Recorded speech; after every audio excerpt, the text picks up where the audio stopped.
Three, two, one. We are live. Welcome to the Mixed Martial Angst Yeah, pod. what a We way can to start. start. Yeah, we have 4 people on the podcast today, so we're already starting off strong. Welcome to the Mixed Martial Angst podcast. I'm your host, Ben Cohn. Joining me today, we have Bilal and Alejandro, and a special guest. We have Mehul Kumar joining us once again. I'm trying to remember, when was the last card you joined us for? It's been a while. Yeah, it's been a while. I think the last card was the AC card when AC Correct. beat Whittaker. Yeah, thanks for doing that. Now we're just going to expect the worst possible outcome for all fights on this card because that's what happened on that card. Oh no, that was I the mean, best possible outcome. What are you talking about?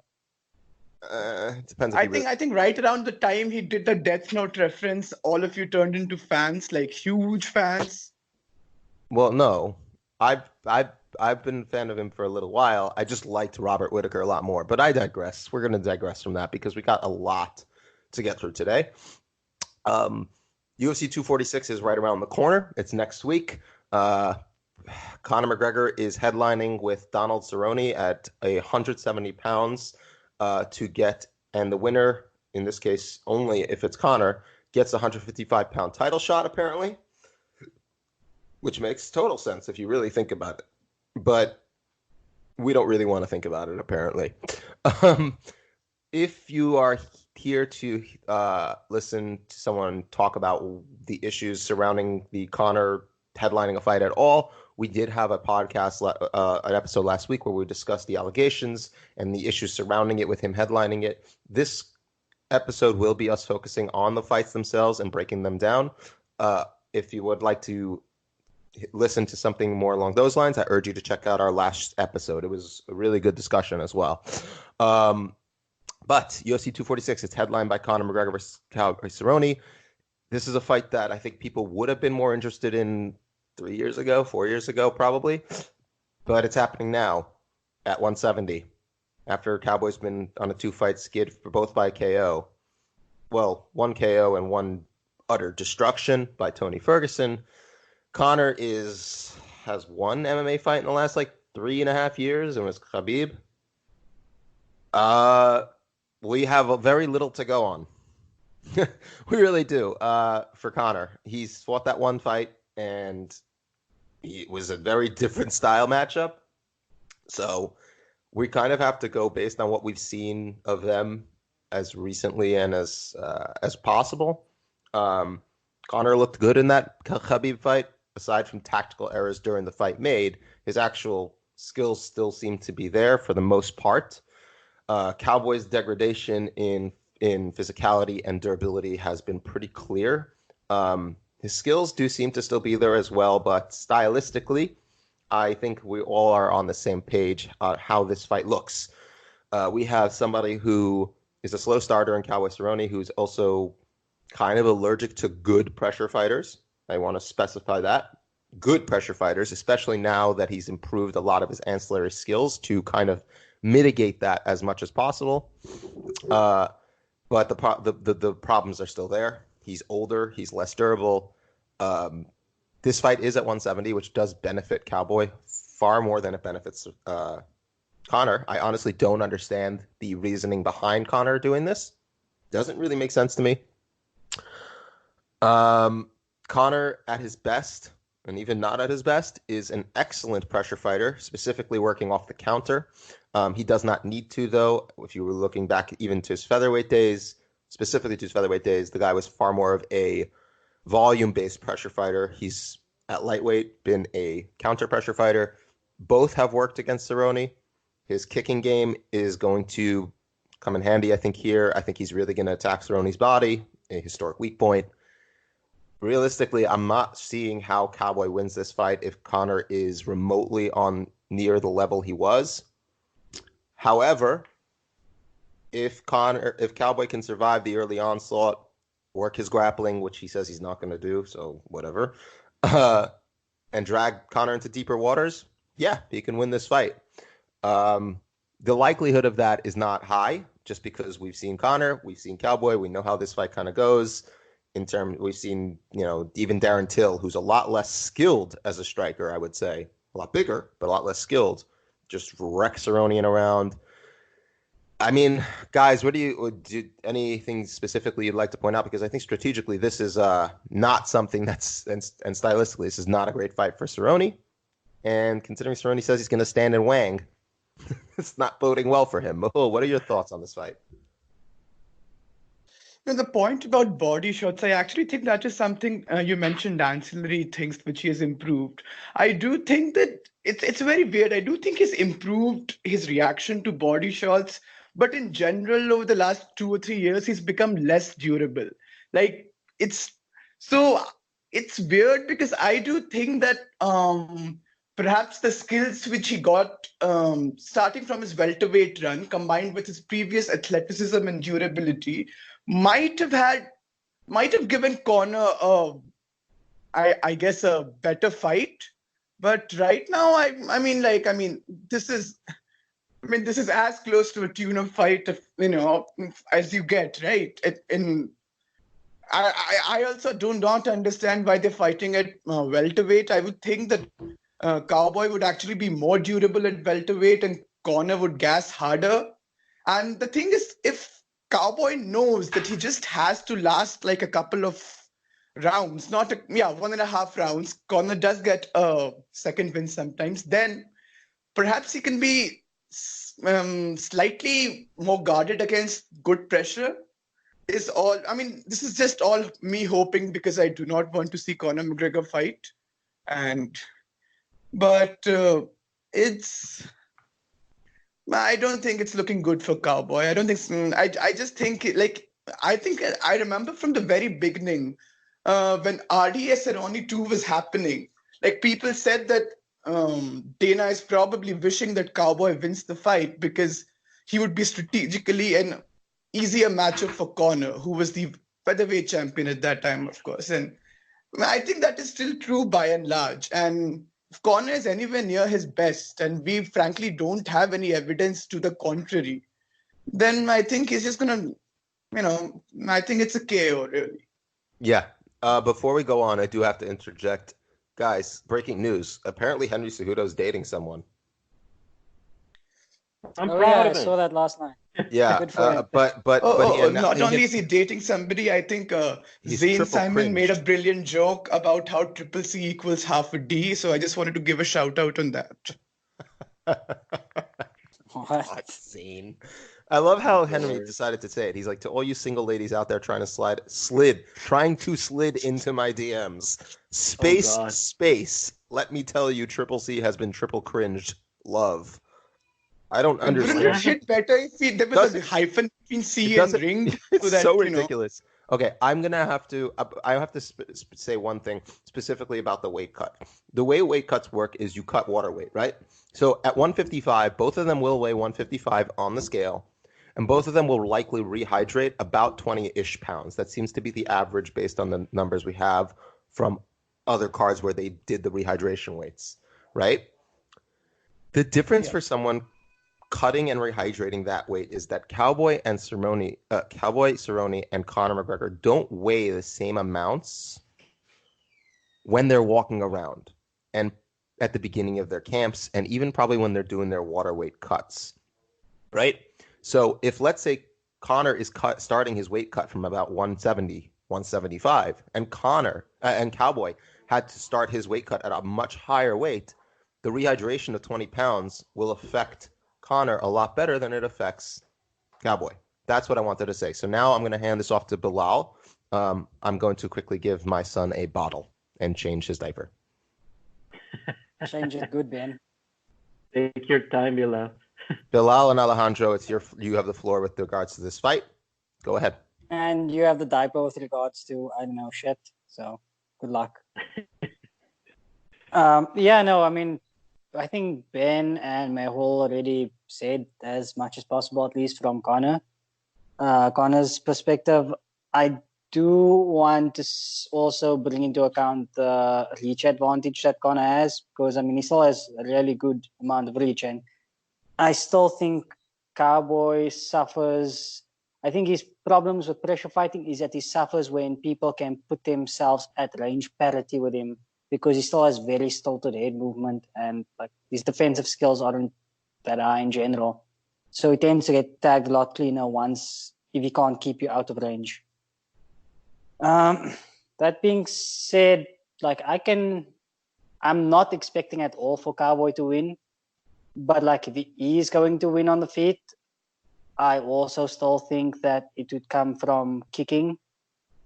And I mean, this is probably purely hypothetical because it's been long since I've seen him come out using like a kick mix-up heavy game plan. A lot of his modern game has been, more Dutch style, start with the hands and then use that to open up his kicks. But like on a basic level, Conor's counter game relies on setting up a sort of ambush space in between him and his opponent. And then when they try closing that distance, he'd counter. So far, we've seen three approaches to dealing with that. Two Nate Diaz gave Conor, where in the first fight there, he just sort of try fighting Conor at that same range to make it harder. And in the second fight, he just like put up a high guard and walked forward into the clinch. Against Khabib tended to try to draw out Conor's counter before he tried closing the distance. And if I'm honest, I don't think either is exactly suits Cerrone. But the one plus about having a kick mix-up heavy game plan is that kicks generally have more range than punches. So if he can... It's not even setting up the kicks with his hands. It's just if he can disguise where he's targeting his kicks even during kick mix-ups, then he could kind of offset that counter threat just because he'd be able to attack Conor without really having to jump into that middle range where Conor looks for the counter. But like I said, I don't. It's been long since I've seen Cowboy come out with like a kick mix-up heavy game plan. I mean, maybe in his peak Jackson Wing days, he did it more. But like with the current BMF camp, we've seen more of an emphasis put on hands, and his defense improved a bit in boxing range, but still not that good. So like, can't imagine it really going well for him there. But like, if he's gonna win, it'll probably be a combination of body kicks to freeze up the left hand, leg kicks, just because Conor's stance is just wide and bladed, and like you have the opportunity to kick a leg out, you might as well. And fuck it, if Conor drops his hands, and like the head kick should be there, but I don't expect him unless they're planning specifically for. Well, that's what I'm saying. Like his current style, he has the skills for it. It's just that his style doesn't really suit that sort of game plan. So I can't count on him to actually come out looking like that. It's just that he has the skills, he doesn't have the style for it. So nothing much will change. I just thought it might be interesting to mention that like he isn't at a total disadvantage. It's just that, I mean, it's like everything that Ben said, like even if he's not at a total disadvantage, like Conor is still at massive advantage stylistically. I can't. Yeah, really... not to mention like physiologically, I think he may have a longer reach. He's larger and he's way faster too. He's way more resistant to anything you throw at him. So, who are you referring to? Conor compared to Cowboy. Cowboy, I think that Conor does have a long. No, I don't know if he has a longer reach than Cowboy. I think Cowboy's got like a 75 or 76 inch reach. I think they're similar. Yes, but the way they use it, right? Like Conor uses his reach to set things up, and Cowboy does not. Like Conor does not use his. Sorry, Cowboy does not use his reach at all. You're right. Honestly, at all. That's what I'm saying. You really. Yeah. I just love that you cannot like you have to interject. I just came back, literally. Yeah, I know that's even better. Yes. So If Cowboy is not like even like when you consider like the tools that they're using, like it could happen, like the fight could go to the ground, like something wonky could happen. But even there, like Conor is not that bad on the ground either. I mean, it's not that we have a lot to go. Well, I mean, I could speak more to that if you'd like. Go on. I'd like to hear it. Yeah, Conor has really good jiu-jitsu for MMA. But like before that, how's the shit, Ben? It was a pretty big shit underratedly. Like Daniel shit his fucking diaper. Like it was nasty. I'm not gonna lie. This was one of his not fun to change ones. Wow. Respect, you know. Yeah, respect to Daniel. No, like he was cool about it. I gave him the bottle. He was chilling. He didn't like thrash around or anything. Like sometimes, like if I have to change him, and it's not like he just woke up from his nap. So I gave him a bottle. He didn't have a bottle today, so I just gave him his first bottle, and he was super calm. But in the middle, he's just like, no, and he's just like holding the bottle, like, please take this. He doesn't say please take, but when he says no and holds the bottle out, that's like I'm done. I've had enough. But I was not done changing him, so I'm like, oh no, please don't start thrashing wildly. Please just. But he was super chill. This is wrestling training start, Ben. This is super good. No, he was super chill. When I was trying to put his pants back on, he does this thing with me where I say, foot please, and he holds out a foot so I can put the pant leg on, and then I say other foot, and he holds out the other foot. It's so sweet. Yeah, it's adorable. Like it happens to be, as a parent, changing time is like one of the most like fun bonding experiences with your kid, which is really fucking weird because there's usually shit there. But I know it sounds weird. It sounds no, it doesn't. It's so cute, man. It's cute. It's so cute because again, you're like someone's touching your thighs and it's ticklish, and you're like so you're tickling your kid by accident, and then it's really cute. And now he's playing with his kitchen set. Over to the left, he's currently, I think, making a pot of cupcake and egg. Sorry. Okay, with regards to Conor's jiu-jitsu, and before that, I was actually wrong. I didn't realize Cowboy has a pretty short reach. She's 73 inches. It's not that long. So that might explain why he doesn't really use his reach that well. Also, most of his career was at Greg Jackson's, Jackson Wink, which is not exactly known for their boxing skills. Okay. Conor's jiu-jitsu is really solid. He's not like elite. He's not like, I know Dylan Dennis is yes. Go cook. Listen, it's fine. He's a solid, MMA jiu-jitsu guy. He's got some good sweeps. His top control is solid. His guard is pretty effective. He's not amazing. He's really good, and I'm sure he'd probably wipe me in jiu-jitsu rolling in jiu-jitsu with MMA.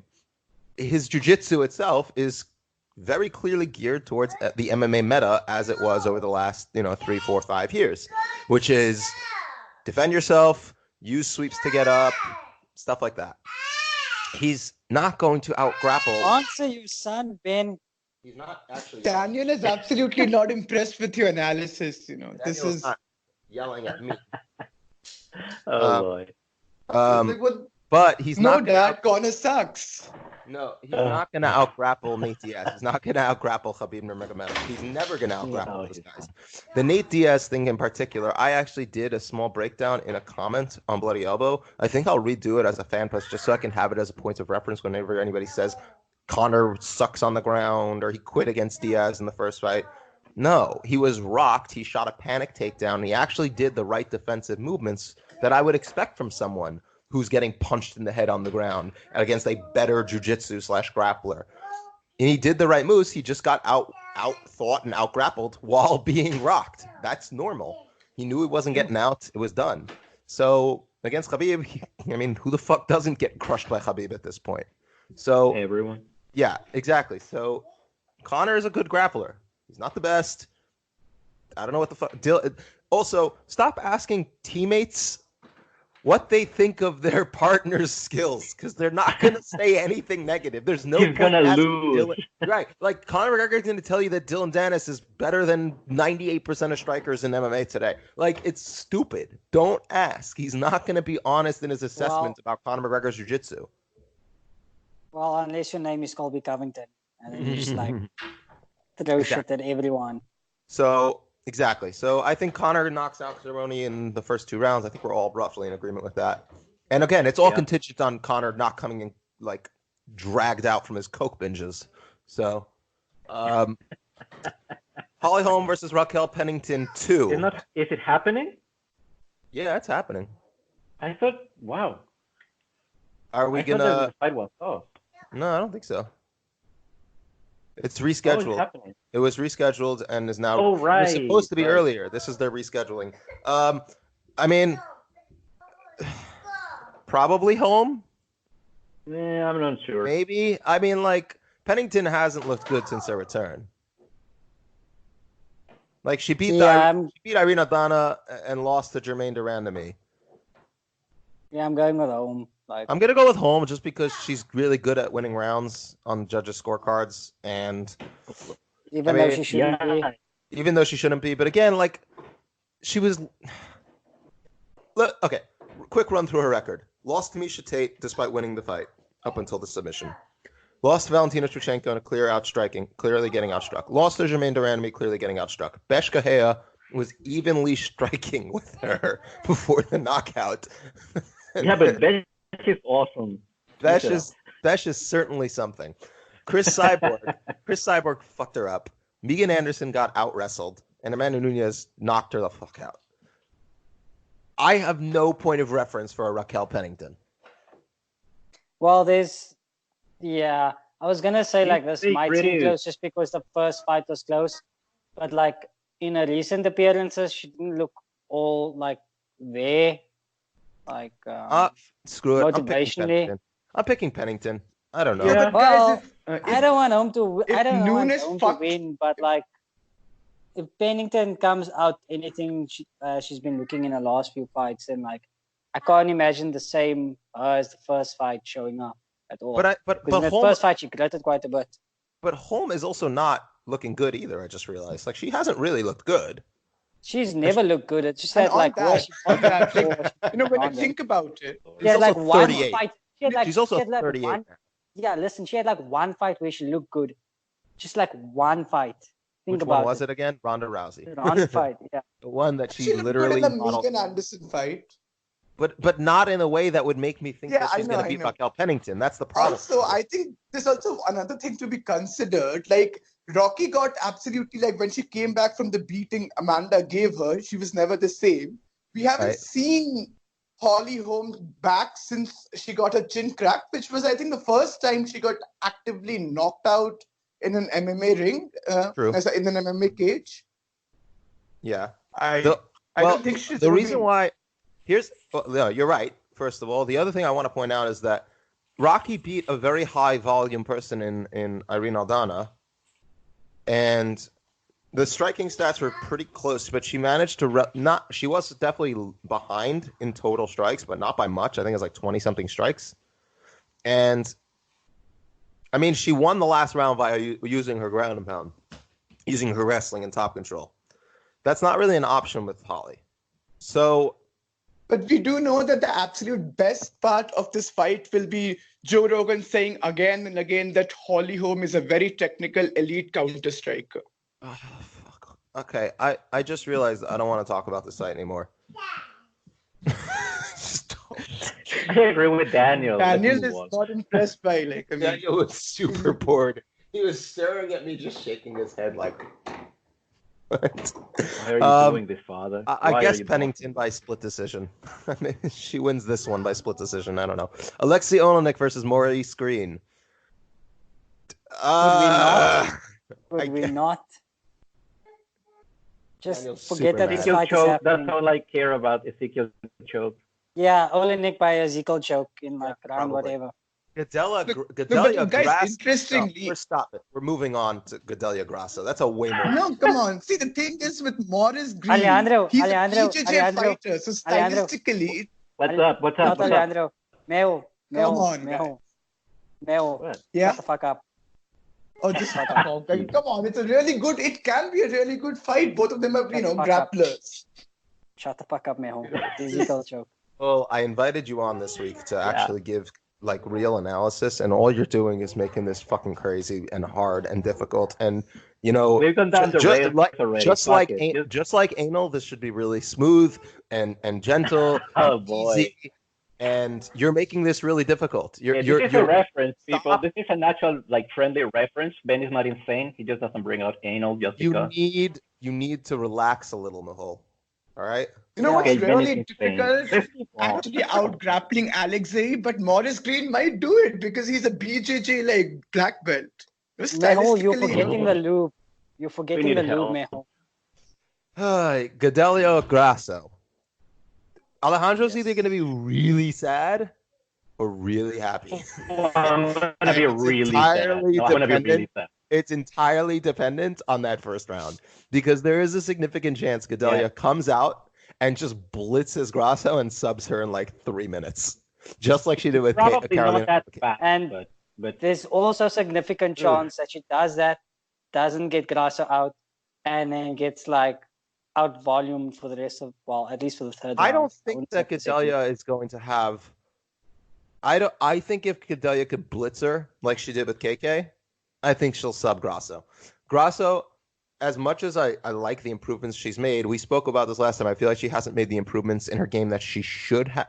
Where she's weakest, and strikers rarely do that. I look. Tatiana Suarez is a more imposing grappler than Gadelha, but she's also not nearly as skilled in actual submission grappling, and she was able to blitz Grasso. Carla Esparza was able to get takedowns on her. Felice Herrig, same thing. So did Randa Marcos. The only really impressive fight that we've seen from Grasso recently was the Kovacevic fight, and that was entirely taking place on the feet. So I think there's a real point of reference where Grasso struggles with people who she is either afraid or concerned about the grappling, or she's a little overconfident in her striking and gets grounded when she's not ready for it. So, considering her track record with grapplers, I'm going to go with Gadelha. I do think Gadelha, as much as we know her issues in terms of the gas tank and her confidence levels, I think. Right, but I do think we've seen her kind of work on that.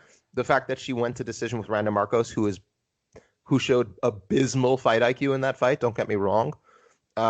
She won the split decision with Carla Esparza. She's able to go to decisions and win them, and stop volume-based strikers from taking advantage of her fighting. Like, realistically, she's lost to Joanna, Jessica Andrade, and Nina Ansaroff. Joanna's Joanna. Jessica Andrade just out-athleted her despite getting murdered in the first round, and forced a pace that Gadelha just could not keep. And Nina Ansaroff is a much better striker, and once she was able to shut down the grappling, she's a much better striker. She's also bigger and stronger than Grasso, so I'm honestly going to go with Gadelha. I think she can win both a decision and by submission. I do think she might blitz Grasso, though, and try to take her out early. And I think she would do it if she does. So I got Gadelha to kind of like maybe pump the brakes on Grasso a little bit more even. Sorry, Alejandro. No, I agree with it, honestly. I know, but I'm still sorry about it. I don't like it. I mean, it's hard when your favorite loses. Like, she's my best girl, and she's going to... But yeah, like, the problem with Grasso is that she's very, I'm not going to say like a daisical, because I think that's like a masculinization a lot of people make, but she's pretty much okay with whatever the fight brings her, and she's not nearly concerned with pushing the pace unless she feels like she's in trouble. Like, when she feels like she's in trouble, like, she can push the pace, and she can hurt you in really like tiny windows of time, right? Like, she doesn't need a lot to hurt you, but the problem is when you get there, and when she gets there, it's usually when she's down to rounds, and it's kind of like by the time she gets there, like against Gadelha, that is going to be a very difficult situation.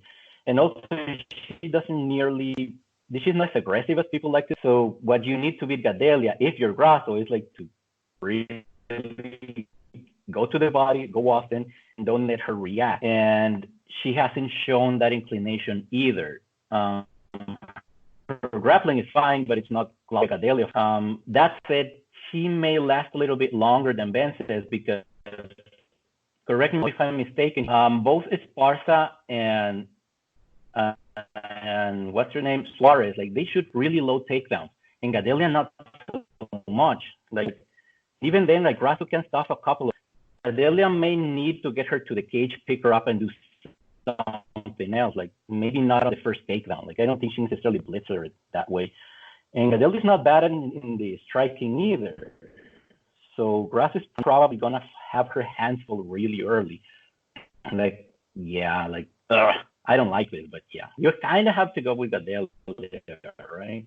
She's pretty good, and I remember that she was out striking like Andrade pretty handily until like Andrade just yeah, like she's well, good. That's why I said if Grasso survives, then she could make it like more competitive fight and like. Well, the problem is she also lacks the physicality. That's like if she lacks the physicality of a Jessica Andrade, and also when she's afraid of getting out grappled, she generally does not put on nearly the pace she would need to. No, but it's not just track. Jessica Andrade. Like, she literally can track. Like Claudia Gadelha against what is her name again? Small wrestler lady. Tatiana Suarez? No, the smaller one. Who versus who? Carla Esparza. Yeah, Carla Esparza. Wrestler lady is. Yeah. Oh, okay. That describes it, okay? But like Carla Esparza made it a close fight to Claudia Gadelha also on the feet. So like, yes. I don't think you can discount that in the third round. In the first round, I can't expect Grasso to have an advantage. But like, if she survives, she panics like she did also against Carla Esparza in the third round, then she could make something happen. But like, that's that first round. Like, comes down to that, I think, a lot. The thing about Claudia as well is that she still is skillful, but I do feel that over the last 2 or 3 years, she's declined, significantly. She's still skilled again, but like there was a point in time when she was the uncrowned champion. And now, again, the short wrestler girl, for instance, found it easier to withstand her physical force. And I don't know, Grasso hasn't really shown the improvements she perhaps needs to, but I do think that Claudia would find it a bit more difficult to dispose of her, more difficult than she would have in her prime, maybe. And I think there's a good chance Grasso turns it around and wins it. I'm not sure, man. Like people like, look, I was wrong. I thought Claudia was kind of, but I don't think she is. Like, she's in the whole division. Like that first round, Jesus, like only like Tatiana Suarez is better in that one round than Claudia Gadelha. Also, like we have to point. Yeah. Oh no, sorry. Go on, Alejandro. I'm here. Like who better? Like who is better? Like when just like think about when they like ring that bell and the fight is on. Like who has a better set of skills and like than Claudia Gadelha? Like she's a great come forward striker. Like her defense is but she showed like she has something like against Marcos. Like just think of what that looked like a weird training session, right? But look at what she has in store. Like she has some counters now. Like, and if she commits, like she's gonna commit to offense here because she knows that if she does not commit to offense, she's going to get hurt. Like she doesn't have like she's not gonna juggle knives here. You know, like she has no reason to. Like she knows that if she gets Grasso contracted early, like. Esparza got a few punches in against Grasso, and they were clean. Like, I mean, Carla Esparza does not hit hard, so it's like, fuck it, whatever. Grasso just shrugged them off. But if Gadelha catches her that clean, like, there's a chance that she might knock her out. It's not being mentioned that, but Gadelha hasn't knocked anybody. I don't know. Has Gadelha knocked look anybody? How she fought Andrade. Look the damage that she did on Andrade. Andrade is a lot less. No, but she dropped her. Right, but Andrade is also a lot less defensive. What happens when? And she was coming. I know, but again, like you can make Grasso contract. Look at the shots that what's her name? The little wrestler. It's Carla. Parsa. Why does everyone Look at forget the Carla's shot. name? Put some Yeah, respect in your fucking voice when you say Carla Esparza, first UFC strawweight champion. Yeah, I like her, but I thought she lost the fight anyways. At least it was a tie. Also, I No, would but like yeah. to... Yeah, go ahead.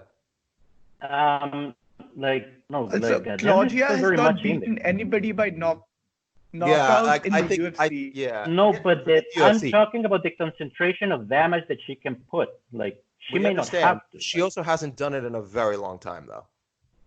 She has That not is done true. it. That She is has true, but not I'm done putting it that. out there. And that was before she And seems let's to have hope had her she doesn't. that seems to be before her confidence was kind of like dimmed a bit by Andrade. Well, it's her cardio. Also, with regards to her Yeah. skills, She also... with regard to her regressing, I don't think she's regressed in the sense that I think she's actually just been stagnant, skill wise. I think the game is just passing her by a little bit. Like the reason why she's not the champion is because people are better, and she just hasn't really gotten better. On that note, let's talk about our most favorite fighter who has had the game passing by, Anthony Pettis. Oh, I'm so excited to talk about Carlos Diego Ferreira just fucking destroying him. Oh my God, it's going to be so much fun. I don't want to talk about this. Oh, God. First of all, listen, Carlos Diego Ferreira is the most random ass, like, where the hell did this guy come from at 34 years old after like a 2-year suspension from USADA, 4-0 since coming back, 5-0 run since losing to both Dariush and Poirier. Can win and win handily. This dude is not just going to win. He is going to fuck Pettis up. The performances he had, dude, the performances he had against Khabibulov and Tysonov are like... They were really good. Really good. And they're exactly the kind of performance that's going to make Anthony Pettis struggle. Dude, this is going to be so fucking sad. Like, just Pettis losing, then Grasso losing. Oh, shit. Also, I'm going to be happy if Pettis loses. Like, yeah, Nate Diaz should have, by the way, gotten the stoppage win over Pettis. When he turned his back to Diaz and was just like getting wailed on, that should have been it, but it wasn't. I'll never forgive him for losing that fight. Yeah, like I mean, Nate is one of the few fighters. Okay, Nate has added a lot of skills, and like his original game actually like was surprisingly well set up for the modern meta, like surprisingly out of nowhere. But like Anthony Pettis shouldn't have lost Nate Diaz. Like even the old version of him where he was just like doing random shit and like racking up insane damage while having all the parts. He shouldn't have lost to a Nate Diaz who puts up a high guard and just walks forward. Because he's been winning fights against pressure fighters who do that, and he dropped Nate in the first round. But like, I don't know. Pettis and Ferreira is actually a good pressure fighter. Like he still has his flaws. He still has I still think he can cut off the cage better and more consistently. But he is relentless. Yes, Anthony Pettis is kryptonite. Correct. And I think the only way he's not submitting Ferreira. So I think the only way he gets Ferreira out of there is a flash KO. And I don't know if that's going to happen because I think Ferreira was like really hurt badly by Tysonov, and he did not stop coming. He recovered and then just immediately started with the pressure again. So Ferreira's not the type of dude you're going to scare off. So I got Ferreira by either like just a dominant decision, or I think he gets Pettis out of there by the third round. Yeah, I'd have to go with that. Like, I mean, the biggest thing for Pettis is that his body's just been breaking down. Yeah, his body is shot. The dude's got like a ton of damage built up. Daniel. Hey, Daniel. Daniel is me for this fight. Just give him the Gatorade. Just give him the Gatorade, Riz. Isn't it weird that the fight he has come closest to winning like the high-profile fights of all people is Tony Ferguson? Like he could have just completely Pettis. Oh. He nearly finished Tony Ferguson. He could have completely fucked up the lightweight picture. And That's God knows all it doesn't Tony need Ferguson more But fights. that's yeah. Lando Venata almost fucked up the lightweight division. Tony Ferguson is the Like- type of guy to say, "This is just where I wanted Hey, myself." Lando would be after champ got if he knocked. hadn't lost those fights, okay? Yeah, Lando Venata tricked us into thinking he was good. Like, No, don't he's you good. dare say He trick just us. doesn't I win. didn't believe he was that good after that. What? I didn't believe he was that good after that fight. Because, I mean, I think like, he's he good. showed one Hey, road why are defensive we and talking- Tony Ferguson was flummoxed in the first round. My son's being a baby. My baby He's son is literally being a baby. Yeah, I know. Literally a baby. I got Ferreira by Ben. dominant decision or TKO 3. And can't you wait for two babies? Mm-hmm. Not really. Okay, Macy Barber's probably going to win against Moxie, and I'm sad. And it's probably going to be by knockout, and she's going to out-athlete her, so we're not going to talk about it. Yeah, We're rooting for you, We'll watch Roxy. this on- We are definitely rooting for Roxy, though. Yes. Yes. Andre We are. Fili versus Sadiq Yusuff. Yes. What a fight! It's yes. So guys, are we rooting for Yusuff because we want Bilal's namesake to win, or are we rooting for him to get violently knocked this out? is one. Fight. Hold on. No. This is one namesake he doesn't want. Yeah, I don't want this. Oh, Bilal is he that, Muhammad is already my skid namesake. jiu-jitsu First of guy? all, it's Sadiq? Bilal Muhammad, and Sadiq Yusuff is also a Lloyd Irvin guy. Oh, fuck. all right, yeah, yeah. He needs to be knocked out. Look, then. speaking of Bilal Muhammad, did you guys see the video he uploaded about Tony Ferguson video. I think he And could have. apparently like- Tony Ferguson blocked him. Oh yeah, for sure. Yeah. Wait, he actually blocked him? Yeah. Yeah, he blocked him in response. Why? Because Tony Okay. Ferguson has no sense of humor. Champ shit well- only, guys. That makes it even better though, which means Tony Ferguson is doing all his videos unironically. No, he does them unironically. They're all real. That's the whole. That's what makes it so ridiculous. Is that he's totally serious about all of it. Fucking MMA, man. Did you see Bilal Muhammad well, also called out flipping Mike Perry and offered Michael J. Oh. White to corner him in that fight? I did not. Oh, like Bilal Harry. Muhammad is awesome. Number one. Number two, you know those comedy bits that you're like that could have ended one segment earlier. I feel like that was the only issue I had with it. Like he did one too many. No, That's I was that last one where he What puts could be more no, fitting in he a puts Tony that Ferguson deadlift bar parody? on himself and then just like continues. That was like the perfect way to end When he it. put the what on himself? You know that I don't know what you call it. That bar where like you go Barbell. inside it. No, not the normal. barbell. the hexagon deadlift bar. Yes. Yeah, That was- that's why I said the that was deadlift great. bar. Yeah. That was great.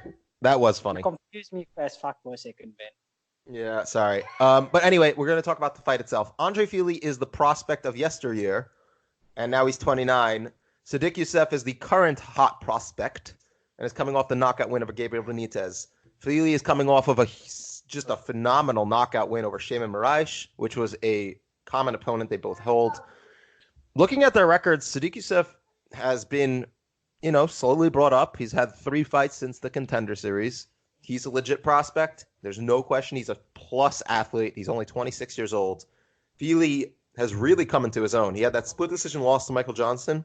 But other than that, 4 fights that he's won straight since losing to Calvin Kattar. He's looked progressively better in each one. Man, I'm not going to lie. I never thought I'd say this. Two fights ago, I didn't think I'd say this, but I'm leaning Andre Fili here after discussing it with the Fight Site crew. He's got a really good reach advantage, 4 inches. He's very good at using it these days. He's got he's really good at working off his jab. He's a very good long-rangey fighter, and the way he works his kicks into his combinations, both before and after his punches. I really think that at this point, if Fili's durability is there, he could fluster Sadiq Yusuff, who really wants to be in the pocket. Yeah, it's actually for that reason. Well, not the durability, but the pocket that I can't pick Andre Fili, because I feel like a lot of the improvements Team Alpha Male Fighters have been making recently is in their boxing. which, I mean, as you mentioned, he's developed a really good jab and works well into his game. But like, Sadiq Yusuff's that whole load urban camp, like, aside from Sadiq's skills himself, which he is very good at, seem to have like good fundamental boxing for the most part, aside from like James Vick, but that's his own thing. So like, I can't not see Sadiq Yusuff getting in range and lighting Fili up in the pocket.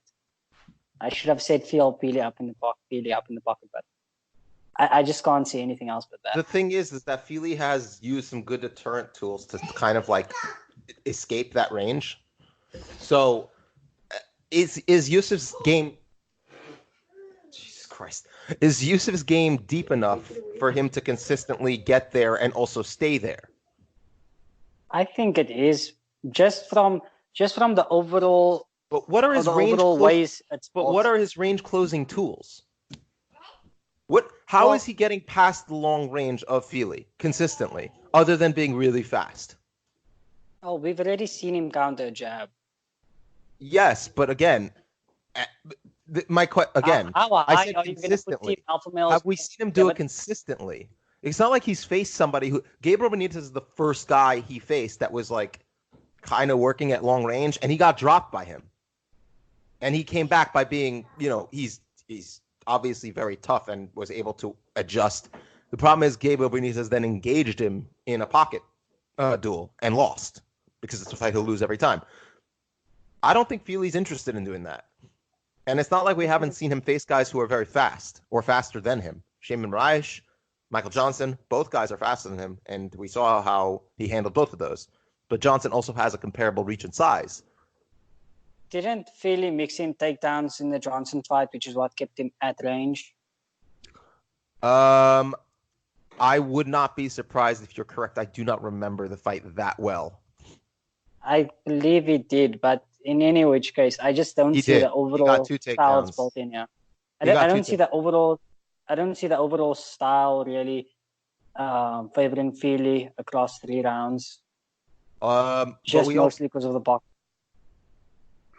I don't know, because like the fights that he's gone to decision on, the fights being that I'm talking about at least recently, for Yusuff are not similar stylistically, is how I would put this. You know what I mean? They no, I get you. I mean, they aren't, and it's mostly just the way their respective teams tend to structure their games that is making me side with Yusuff. Aside from their individual games themselves, but both of them, I think, follow their camp's meta reasonably well. Mm-hmm. And like, I can't really trust a team alpha male fighter to look really good inside the pocket. They look good on the fringes of the pocket when someone is entering and leaving, but like actually inside it, I haven't seen much from them. Even like with Fili's increasing range tools and stuff there. If he's gonna try to use one of range tools against someone who can counter, then he's probably going to end up in the pocket at some point. And without a reasonable method of disengaging from that area, I can't pick him against Yusuff. I hear that. Yeah, there's definitely. Look, I'm definitely not picking Andre Fili with the as like a clear winner here. I'm gonna go on a limb and say I think Fili has kind of put it all together. I do think that Fili's gonna hit his ceiling much faster than Sadiq Yusuff, though. That's something. I think this is a fight that if we saw Sadiq take it in a year or two, he might be able to take it. But I think that Fili will be able to pull it off. Mehul or Alejandro, any thoughts? Yeah, I'm torn a little bit. I think we both are. We all are. We kind of see how they both win. So yeah, it's the problem is that I like Yusuff. Like I like him a lot. Like I like his style. Like even though mix that made me feel sad. Mm-hmm. But he's very complete even at this early on. Like he's very complete. He has good instincts. As Bilal said, he's really good in the pocket. But what we haven't seen from him is like a way to like close that gap. But he seems like a pretty well-off athlete, so maybe he has something up his sleeve. I don't know. Like as with there's something you can always count on is that alpha male guys tend to do like, I'm not gonna say crumble, but when they have to like hold on to some kind of lead, they kind of can't a lot of the time. And we have seen Fili struggle with people that can sort of do the specific thing that Yusuff needs to do, which is just close the distance really quick. Like we have seen this before with a little bit with Michael Johnson and definitely we saw it with Jay Rodriguez. Like if you, and also because there's just one thing he needs to do really well, which is like collapse that pocket really quickly. That maybe if like Lloyd Hearbrink sucks, right? Like we all agree that this fucking team sucks, but they're not dumb. And if they can just give him this one tool that he needs, like that might just be enough, because Fili is not gonna be able to ply him off him, you know. And do we really trust him to consistently be able to stave him off? At the same time, we've never seen him do it. So I'm fuck. I don't know. Like, no, I'm with you there. Like, that's why I said fair enough to Ben's point, but like, I'm with you on this one still. Mehul, any thoughts on leaning this? Yusuff. I'm gonna lean Yusuff. I actually think that if Yusuff had taken this fight a couple of years down the line, he would have easily won. Yeah. If it continued improving at this rate, but right now I have a feeling that Andre Fili, you know, I don't know. It's a feeling. I don't know. Like, I mean, he's not. You have a Fili feeling? You have a Fili feeling? Oh, I mean, come on. Artem Lobov already cracked that joke. He said, "I will touch him and he will feel him." So you know, it's. I mean, if you're gonna compare yourself to the Russian Hammer. Listen, the GOAT. Artem Lobov gets so much more shit than he deserves. Beef than the Russian really Hammer, does. you know. Look, I'm gonna put myself out there. Lobov gets more shit than he deserves because of the Conor connection. Yeah, I like Lobov actually. I find him hilarious. I have nothing against it. He's genuinely two motherfuckers. You guys see that one? Yeah, he's just genuinely a pretty funny, chill dude. He's not, you know. Dude, he be Polymarinagi, man. Like, doesn't he have like a master's in like finance or something? Yeah, he's a really smart guy. It's very fucking weird. Also, Daniel's reading book 7.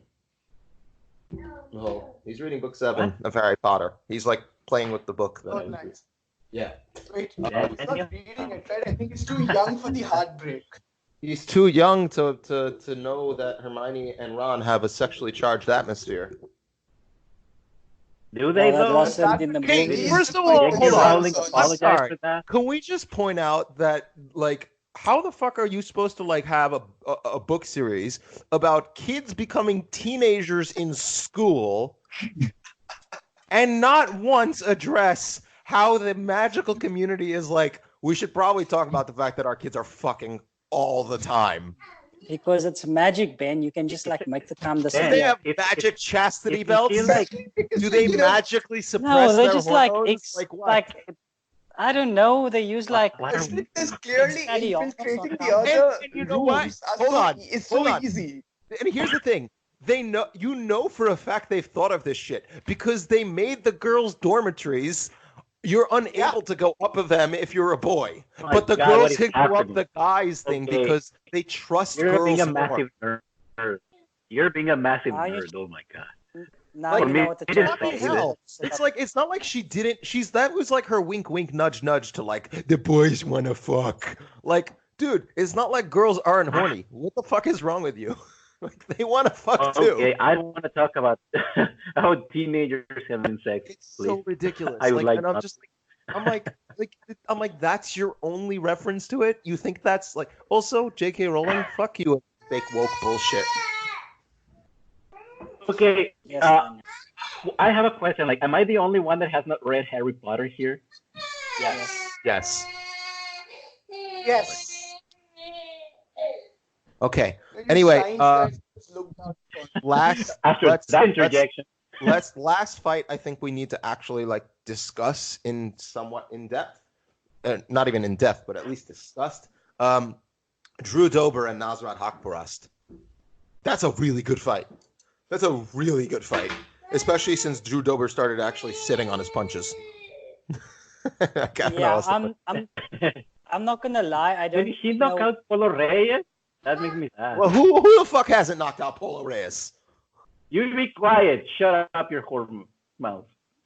Am I wrong? That makes me sad. Didn't Dong Yeon Kim knock? I'm not having this conversation. Like Drew Dober knocked him out, Kyle Nelson, Damir Hadjovic, James Vick. Like all of his UFC fights have been by losses via KO. Yeah, I know. Anyway, since losing to Beneil, the only loss in his last 5 fights is to Beneil Dariush. But also, like, his wins have been over Polo Reyes, John Tuck, and Frank Camacho. Macho Man Camacho is a good win, though. It's Frank the Tank Camacho. I like It'll him. always be Macho Man Camacho. Because, I mean, have you seen him fight? Like, Yeah. My son is being... Yeah, I can. Yeah, I honestly don't know what to make of Nasrat Haqparast look, after his last fight. Yeah. Same. Yeah. But I don't remember him. I think I think Nasrat Haqparast is gonna win. Like he's super athletic, yeah. He's so athletic. He's getting better. His fight against Joaquim Silva was actually super impressive. He's also so handsome, you guys. Like, well, he's basically Kelvin Gastelum at lightweight. Halal version. I mean, perhaps the halal version of Kelvin Gastelum. He knows more than 2 punches. I'm waiting for a kosher version of anything to be in the UFC. Someday you'll get your kosher version of Kelvin Gastelum also, I'm sure. They have that one Bellator fighter who's religious, but he's also Israeli, so like makes sense. They have the Bellator Israel cards, and then what about the Bearju? Bearju is not actually Jewish. I asked him; he did not answer me, which makes me think he's not Jewish. So your answer was contingent on whether you got an answer.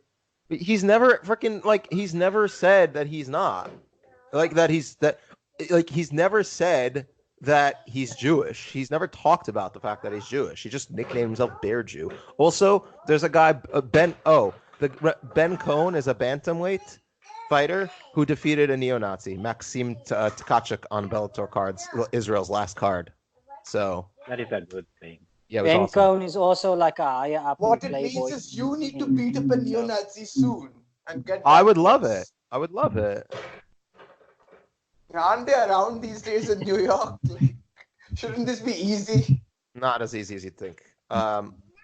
Anyway, we're gonna move on to this fight. Wait. I still wanna. You can't remember Nasrat Haqparast. Like, he's the dude who went all meat grinder against Mark Diakese. Oh my god, that fight was crazy good. He looked amazing in that fight too. He looked amazing in all his fights, even the one where he broke his hand against what's his face. I don't remember. He looks really good. He definitely has his issues, as any TriStar fighter would, but he's also showing the best parts of it while also having the athletic ability to implement the game very well. And he's got power. That's the thing. Like, in the past, he's trained at King's MMA and TriStar. Which is why he came out looking like a pressure fighter. He started training at King's. I think for his last fight or two. It was recent, right? Yeah. Well, I think for his last fight, maybe. I'm not sure, but I think for his last fight, he was mostly at TriStar because I remember seeing Firas in his corner. Well, for us, no, he is mainly a TriStar guy. I don't know. I might have to then check out his. I would also notes on how to look good. I just want to point out something.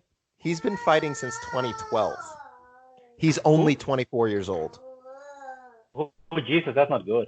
Yeah, that's not usually. It doesn't usually bode well. Oh wait, but does he have downtime? No. No, he fought in 2012. He fought once in 2012. He fought 6 months later in 2013. Fought twice in 2014. Twice in 2015. Twice in 2016. He's fought twice a year every year. basically since 2012, since 2013. How close to his paces were those fights? No, but he Roughly doesn't 6 have a months. lot of cage time. Roughly 6 to 8 months apart. Huh. Well, it depends. Yeah, but every single one of his fights ended in the first round up until his 8th pro fight. All of them finishes. No, but also between the camp stuff, I don't know what to expect him coming out looking as, because in his first few UFC fights, he came out with a lot of pressure. And then in that last one against Neto BJJ, he just sort of like hanged around the outside. Joaquim Silva. Yeah. BJJ guy who like... No, I know his name is Neto BJJ. I know. I was like, for other people who might not know that, he's Joaquim Silva. Which you might remember him from his fight with Jared Gordon. I think that... No, Daniel, get off there. Come. Come here. Uh-oh, come. Get him over here. Anyway, he just wants to be on the podcast, yeah. Yeah, I know. So I'm going to go with Nasser Haqparast because the problem that I see for Dober is quite simply this. While he has gotten better at sitting on his punches, he showed it against Marco Polo Reyes and Beneil Dariush. Neither are known for their excellent chins. And he still lost the Dariush fight anyway. But I think that he's definitely going to be at athletic disadvantage. I don't know if Nasrat can finish Dober because Dober is stupidely tough.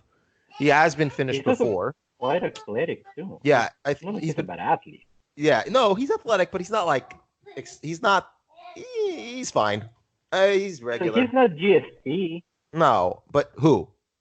No, he's not GSP, but it doesn't mean he's like. No, but Nasrat is a plus athlete. Oh shit. Yeah, Nasrat is like you know how Calvin Gastelum is to the middleweight division, where he's just like super fast, hard hitting, and athletic, while not really looking like a plus athlete. It's basically Nasrat Haqparast at like. Oh fuck. Plus, he doesn't miss weight, so it's a bonus. He has missed weight. Yeah, but Kelvin enjoyed. Wait, no. Sorry. Nasrat has not missed weight. My bad. Yeah, you're getting confused with Calvin Gastelum. You're getting confused with Calvin Gastelum, but you blame me? I'm actually looking at his Twitter and Instagram, and I don't see King's MMA here anymore. So I'm not sure if he's still doing the camp split. His makes me even more says he trains under Firas Zahabi now full time. Yeah. So like this is interesting then, because then I don't really expect him to come out on fire as he did in his first couple fights. Even though I think that kind of benefits him because he's like fucking strong in the clinch. Like against Marky Casey, he had that Daniel Cormier single collar tie into uppercuts going like a fucking buzzsaw. Like I think as a round winner, that's probably a more effective weapon overall than even the one punch KO he had against Joaquim Silva. Well, yeah, he does have round winning tools. That's actually something that's very important. He's extreme, and we haven't really touched on it too much, but his grappling is very good for MMA. Yeah. No, he's really good at interspersing his striking with really, really, really, really well-timed takedowns, especially for his age. And I think a lot of that probably has to do with where he's training. TriStar is pretty good with their mixing in their shots reactively. And like you said, because of his work at Kings, he knows how to effectively pressure while also knowing how to fight off the back foot and using his jab. He was really, really good at drawing out strikes from Silva and countering. And I think that against Dober, Dober is effectively a volume kickboxer. So Nasrat does have two paths that he could use. He could try and draw him into really large, like huge counters if he's fighting off the back foot, while also trying to drown, to kind of like stifle Dober's volume himself by pushing forward and forcing Dober up to fight off the back foot, where he's a little less comfortable, I would say, based on the way Dober's been fighting, especially at lightweight when he feels like he has a bit more of a size advantage. Yeah, but that's kind of the thing why I'm not sure what to expect from Nasrat in the fight. Like, I don't know what I'm to still expect. picking him on account for him being a plus athlete, but like, I'm not sure the what to style expect. change between TriStar and Kings is like. But I don't think it's a really style different. change. I think it's him rounding out his game in a way that allows him to kind of pick and choose what he needs. Okay, fair enough, but we haven't really seen any evidence because I think it was just his last fight where he hasn't come out looking like a buzzsaw. Well, that's a good thing, because if he only did it for one fight and he was still so effective using it, it also gives him options that if one thing isn't working, he still has that other thing in his back pocket. And keep in mind, while Dober has become a solid grappler, he's still not a great grappler. He still has issues when he's dragged into deeper grappling exchanges. But Nasrat Haqparast is not the deepest grappler in terms of like he's athletic and powerful and good, but he's not like he's not a submission savant. But Dober does have a couple of losses by submission. Efrain Escudero, Dariush, obviously. Leandro Silva. That was no contest overturned. Yeah. So I'm going to pick Haqparast. I think it's going to be a decision. It'll be a good fight. I don't think it'll be a blowout. And if it is a blowout, I'll be very impressed. So I'm going to go with Haqparast by decision. If I knew what to expect, I might call it a blowout, because if I knew he was going to come out guns blazing and through Dober, I'd call it a blowout instantly. I don't think Dober's particular, that in-out hopping style is well suited for someone who can just instantly put the pressure on you. Also, the in and out hopping thing, Haqparast can do better, can do it faster at least. Yeah. I don't know if he'll be able to hop out of range quick, but he does put out a lot of volume, Dober, and that could potentially throw off his game. Well, when Nasrat came out with a high pressure game, he usually also put out a ton of volume. True, but if I was going to put both of them together in the clinch, I'm not picking Dober. Right, but who did he put out that volume against? Mark Diakese before we saw him kind of add to his game. That was before his performance against Joe Duffy, and who else did he fight recently? I think he fought again, right? He fought again since the Duffy fight, right? Lando Venata. Yeah. So but I mean, and he beat the fuck out of both of them. But it seemed like Mark Diakese was on a losing streak. That was his third loss in a row, and it seems like he retooled his game a bit to and turn things around. Yeah, but Mark Diakese's thing was always he was a really good wrestler in the clinch, and then at range he was just so athletic that he could do shit. Exactly. And Nasrat took that completely away from him. Right, but Dober doesn't have that at all. That's not a Dober analog. Exactly why I think if Nasrat came out and just went full pressure and they collided in the clinch, I would not pick Dober. I'm not saying I'd pick Dober. I'm saying I think Dober has better skills to mitigate the pressure compared to Diakese. Diakese had nothing to mitigate that pressure. Yeah, but I still don't think Dober has enough to mitigate at least that sort of insane pressure. I agree. Which is why I'm picking Nasrat to win. I agree. I just think that I think Dober would be able to prevent the blowout that Diakese was blown out by. So I think it'll be a decision. Well, I mean, also fair enough, because we don't really know, if he's going to come out to full pressure or if he's going to use that sort of new TriStar style he's been working on. So. Right. I think he has a better chance of catching Dober if he fights off the back foot a little. He doesn't even have to fight off the back foot, but just the more patient style where he's looking and actively using head movement to counter because he's going to be faster. And I think that he's going to be able to catch Dober. If he doesn't floor Dober and doesn't stop Dober's forward movement, I think then he should maybe, at least for points of the fight, use his high-pressure style himself to kind of maybe, fluster Dober. But again, I think Nasrat wins by decision. Yeah, that's fair enough. Though, yeah, I can't remember Dober being too chinny, so I don't think I'll pick him by Nasrat by KO, even though he probably could. Any thoughts, guys, before we go? I think on what, on the last fight? Like Dober is, I mean, it's just Demon. too athletic. I don't think Dober will be able to just withstand him over 3 rounds. He might, but I think that's going to be a decision victory for Nasrat. Guys, did you see that like Tim Elliott versus Askarov is on the card also? I did. That fight's going to be very fun until Tim Elliott dives headfirst into a guillotine. Yeah, I can't wait for it actually. It sounds so good. It's going to be fun as shit, but it's going to be Tim Elliott diving. All right, guys, we're going to have to end that episode here because I have to read Daniel a book. Read him Harry Potter. Okay, later. Say bye, everyone. I just want to say one thing. Sabina Mazo fights JJ Aldrich. That fight might be fun. That's fair.